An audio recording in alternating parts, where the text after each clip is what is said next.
జతగా ఉండే వరమే నువ్వే ఇస్తే ఇంకేమి కావాలి జన్మకి.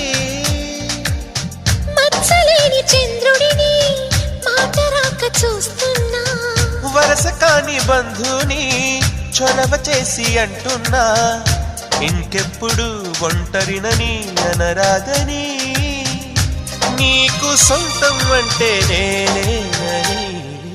కొమ్మ కొమ్మ విన్నావమ్మ కోయిల వస్తుంది, వస్తూ వస్తూ తనతో వెన్నెల వెలుగులు తెస్తుంది. ఏవమ్మ మరుమల్లి తోరణాలు కడతావా, చిలకమ్మ ఎదురేగి స్వాగతాలు చెబుతావా, పూల పొగరిల్లు